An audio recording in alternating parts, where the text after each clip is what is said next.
I gave a eulogy for a very good friend of mine. He was a foreman for 6 years for me. I first met him. He called up and he says, yeah, I'm one of the top climbers on my line clearance crew. And he's pretty confident about that. So I thought, okay, you know, us arboricultural guys were like, hiring a line clearance guy is almost like asking for trouble. But he was a degreed forester at Stevens Point, so you know, he had that going for him.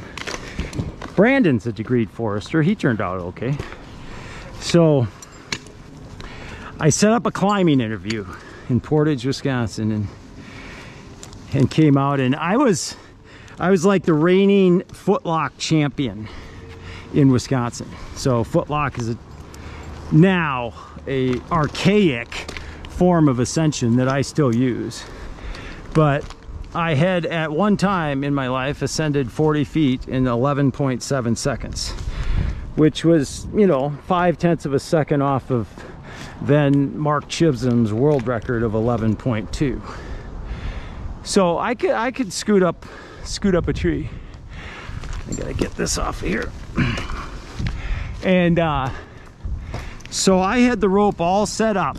I had him meeting me at the park, and he showed up and with his climbing gear as I had instructed him to.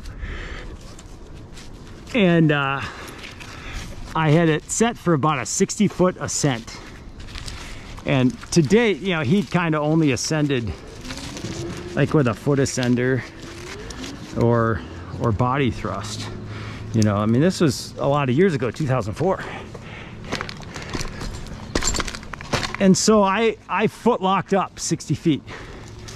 So, okay, that's how I get in the tree. And so right away he's like, wow, okay, I gotta learn that.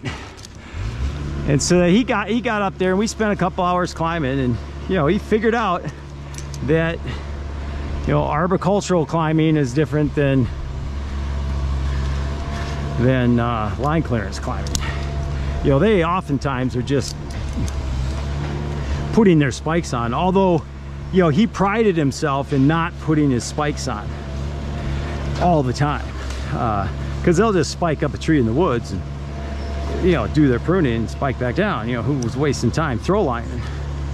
So he was an outside the box line clearance guy, and I mean, true to his character, I mean, he won the interview. You know, it was like, okay, this guy's good. His character showed through. He was a good guy, wanted to learn.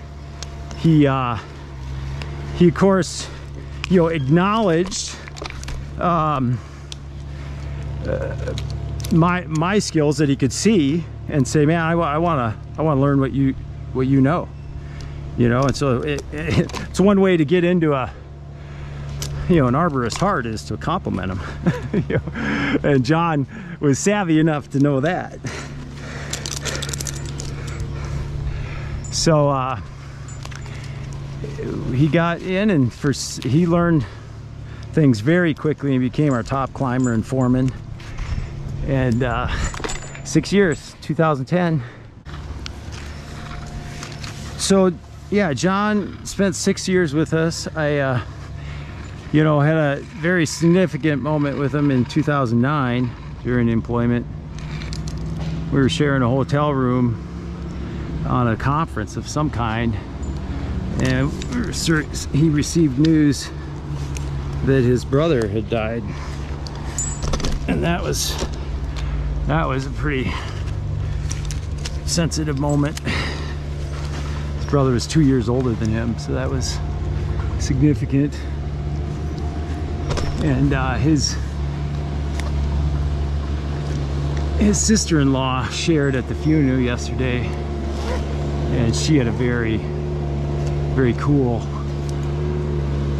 testimony of time with John and his spiritual journey, and that was really a neat thing that she had to share. It brought a lot of comfort to me because we had some of those same kind of conversations and those those times, and John also in 2004. And I was one of his first phone calls there too. So that was a couple of, you know, tender moments. But in 2010, I was changing my business model. I had been over leveraged in my business, and it was, you know, it was recommended I file bankruptcy, but I didn't. And I was changing to a contractor model so that we could, you know, manage this debt better. And I helped John into his own company, and he'd be one of the contractors that would work closely with me. So he started Rootdown Tree Service, which is, you know, operational to this day, and we worked on lots of jobs. I remember the first job he worked with me, he got a percentage of that job, and so he had made more in one day than he ever would have made as an employee, and that was pretty significant for him. So he had some good motivation to make his business work. All right. And then yeah, in 2018 I started a contractor model called ArborCare Pros. I don't know if any of you saw me at the 2018 Tree Care Industry Expo in Charlotte, North Carolina. I was there, and with a booth for ArborCare Pros. I was trying to nationally launch the contractor model. It was quite brazen of me to do that. And we didn't get any bites, you know, but, you know, it was just kind of my way of kicking off. I was going to benchmark it in 2018. And John joined up. He became a member, and he was the biggest member outside of Hamm's ArborCare. And he totally sold in. We took care of all of his administrative work, and that's what it was designed for, was to take these small entities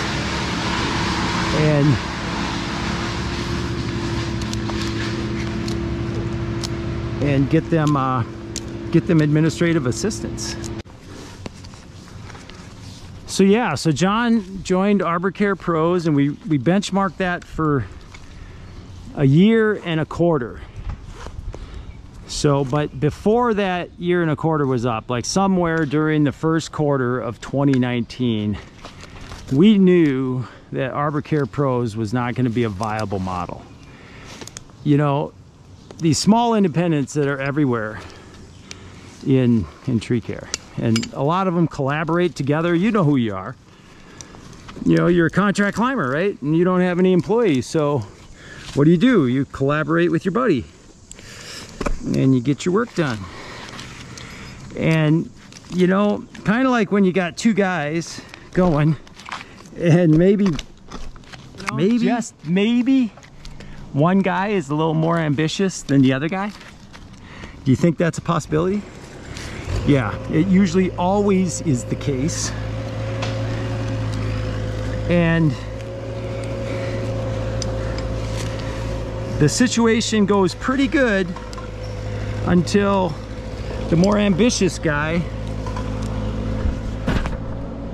thinks that he's doing more than the not so ambitious guy.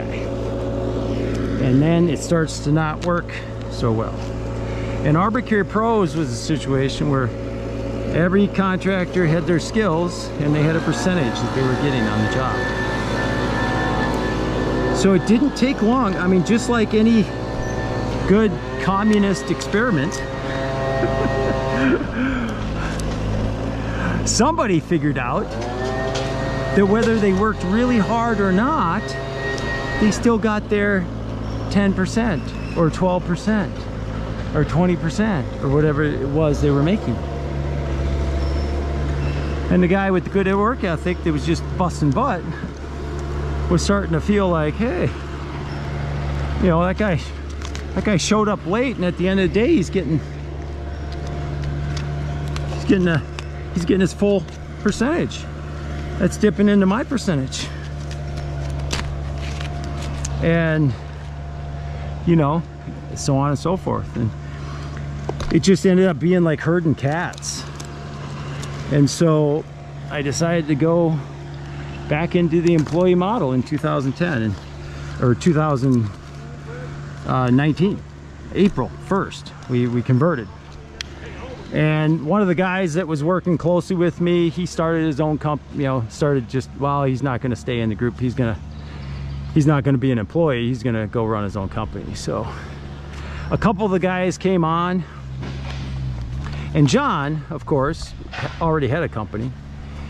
And I went over to his house, and it was the first time I had been to this newer house of his. And he showed me everything, and I really got to know the other side of John a lot better. Different creative things he was making. He would make bows, like long bows, out of hickory. And you have to clear the bark off, and you utilize like a really clear hickory, like the bottom of this log. And you take a really clean section, and you clear the bark off, and the back of the bow, part of the bow that bends is going to be the cambium layer of that log. And he would cut that long piece out, and he'd make his longbow out of that piece of hickory. And there, I know there's some longbows that he has. They're beautiful. And he hand carved a wizard staff that he utilized in a friend's wedding. I told that story at the funeral. And he was just very creative, and he showed me at that time, this is like March of 2019, and he left me in 2010, and I wrote him his last employee review. And I should take off my helmet here. I wrote his last employee review, and he pulled that out in March of 2019 and showed it to me. He's like, I take this out and I read it on occasion. I mean, talk about a humbling moment. That was humbling. And you know, his daughter, as she's going through his stuff now, she just might find that employee review, that last one I gave him in December of 2009, and January 1, 2010, he was on his own, and he followed my advice there, and built his own company. And so, yeah, we had his funeral yesterday, and I was basically the clergy at the funeral. I did the whole funeral, and it was just a very moving experience. Tons of people showed up. I mean, that place couldn't have held everybody that showed up for the visitation. And then, I mean, they were overflowed into a second room, and we recorded it. I don't know if the whole thing will be up for a live presentation, but we're gonna produce the video for the family and friends for sure. There'll be an unlisted link at a minimum. And it was just, I mean, his daughter Samara was sitting right in front of me, and you know, that was emotionally tough. You know, there were aspects of that, of the readings and stuff that I was doing, one written by her mother that was just so touching, and it was tough not to get emotionally involved in it right there. But you know, God provides in a moment, and we got through it, and it was just a really you know, blessed experience. Like I said, his sister-in-law got up and shared some things nobody would know about his faith journey, and so that was very encouraging. And a couple other family members got up, and one had a very creative poem that he wrote in the vein of Rootdown, like Beastie Boys' Rootdown. That was John's song. That's what he named his company after, Rootdown. You put your root down. And his cousin, one of his relatives, wrote a poem, you know, similar to that rhyme, and used root down, foot down, boot down. He was very creative. It was fun. And so yeah, yesterday was an emotional roller coaster. And you know, last night I got home and I was just like, wow, I gotta go to work tomorrow. You know, and so today's kind of a detoxing day almost. You know, it's just kind of like, it's kind of surreal. You know, life just goes on. You know, and I shared at the end a verse in Psalm 90. You know, teach us to number our days. You know, we don't know how many days we have. You know, but we got today, and we got, you know, we can think about tomorrow, and we don't have to, you know, forget what lies behind, reach forward what lies ahead, press on toward the goal for the prize, for the upward call of God in Christ Jesus. That's our calling. You know, it's my calling. It might not be your calling, but that's my calling.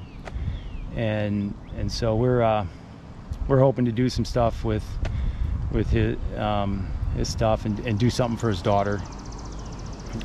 He had an only daughter. She's 14. Really tough time. And hopefully we can bring some things into fruition to really help her in the future going forward. So Game of Trees, we're having fun. And there's the real side. Hats off to John Herzog. He left the legacy. He was a great tree man, you know, and great climber, and great friend, and many people loved him dearly. So that was a great day yesterday. See you next time.